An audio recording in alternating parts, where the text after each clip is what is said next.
Dear students, good morning to all. Today we have to see the next point of sixth chapter, that is problems of agriculture. So let us see which are the problems with reference to India, particularly of agriculture. As we know that agriculture is insecure and uncertain due to the various problems, and that's why most of the farmers are leaving this occupation and they are engaged in another occupation. And particularly the people who are engaged in the agriculture from their beginning, means from their ancestors, they are not interested to do the practice of agriculture because most of the people are in the lost and they are under the burden of debt, as well as many banks and many credit societies are not allowing them to take the loan. That's why there is a huge problems in the field of agriculture. At the same time, people are moving to the another industries in from agriculture. So let us see which are the problems in the agriculture. First problem is natural problem, and in this point, first sub point is physiographic problems. As we know that agriculture can't be practiced everywhere. If there is a suitable physiography, then and then it is possible to do the practice of agriculture. According to geography or according to the physiography, there are three main features of physiography, that is plain, plateau, and mountains. If plain region is there, every activity can be possible, as like a transportation, as like a plowing, as like a plantation, and whatever the activities we required or we have to do in the farm, that is possible in the plain area only. As compared to the plain, the plateau are not suitable or medium suitable, and that's why plateaus are also preferred by the farmers to do the practice of agriculture. But mountainous areas are completely avoided, and it is practiced if the agriculture is practiced, then it is having limitations, because due to the steep slope we can't do the cultivation, can't do the transportation, we can't do the many activities which is required in the field of agriculture. And that's why mountains are avoided and plains are preferred for the practice of agriculture. Next point is climatic factors. In the climate, rainfall and temperature are very important or prominent factor which affect on the agriculture. Temperature is essential factor for the growing of the crops, ripening of the crops.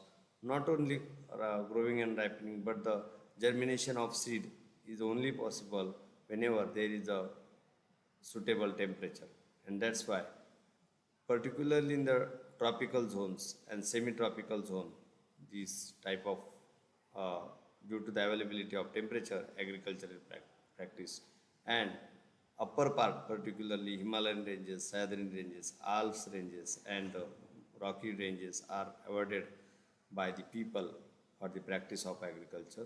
And frigid zone, particularly uh, humid zone or particularly polar zones, are avoided by the farmers to do the practice of agriculture due to the low temperature or very low temperature.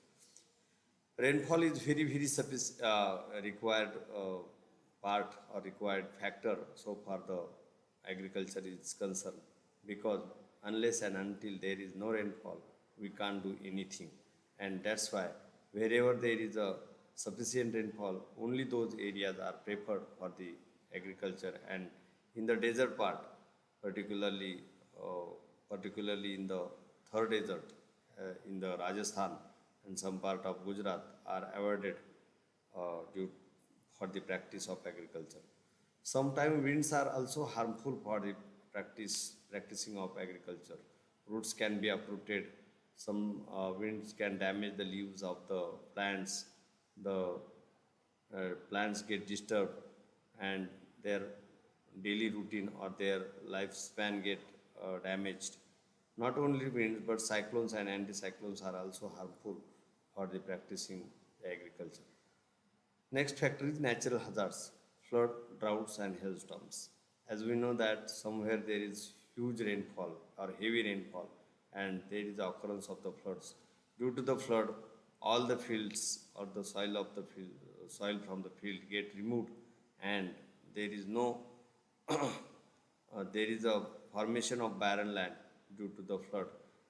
Not only soil get eroded, but uh, due to the flood, most of the crops get removed and it get damaged due to the floods. At the same time, wherever there is a flood, opposite to the opposite to this part there is a drought, and which requires uh, which have a very high temperature, which is harmful for the crops or for the agriculture. Uh, Particularly in the rain shadow area, there is a drought condition and which is harmful for the agriculture. At the same time, hailstorms are also harmful for the agriculture because whenever hailstorms occurs, in Marathi it is called as garpit. That hailstorms are very dangerous for the crops because they damage the leaves of the crops. They completely buried the crop completely get buried under the hailstorms or the hails or the snow, and that's why that is a natural hazard and which is harmful for the agriculture. Next factor is economic problems. And first and foremost economic problem is that is capital. Each and every factor requires a capital. Same way, agriculture also require inputs as like a capital. For the purchasing of a tractor or equipment, for the purchasing of seed, fertilizer, to do the payment of labor, for the transportation cost, weedicide, pesticide, insecticide, fungicides, all the things requires a capital.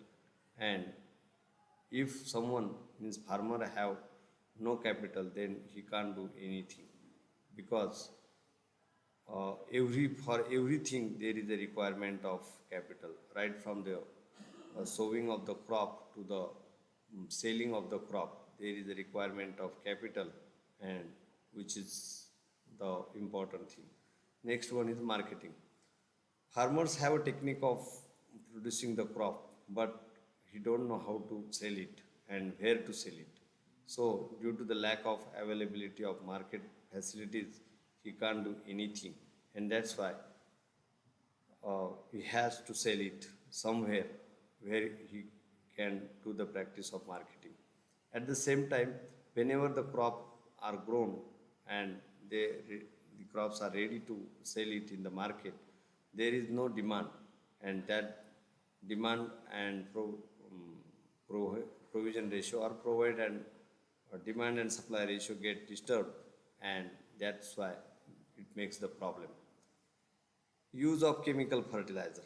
As we know that each and every crop requires fertilizer, chemical fertilizer, right from the right from the cash crop to the cereals, and right from vegetables to the fruits.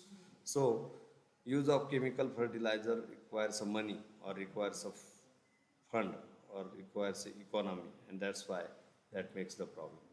Crop protection policy. How we can save our crops in the natural condition or whenever there is a disturbances from the nature or from the environment, then it requires a policy, and most of the farmers don't know how to make the policy or how to take the policy of the for the crop protection. And whatever the government has providing the policies, that is not too much sufficient, and that's why there is a problem in the field of agriculture, particularly that is a economic problem. Next one is social problem. This first problem is land fragmentation.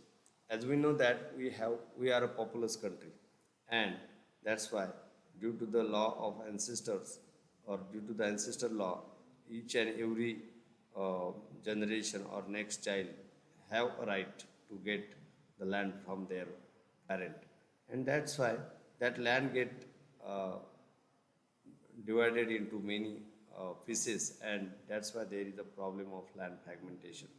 Due to the land fragmentation, all the practices can't be done properly, as like use of tractor, use of machineries.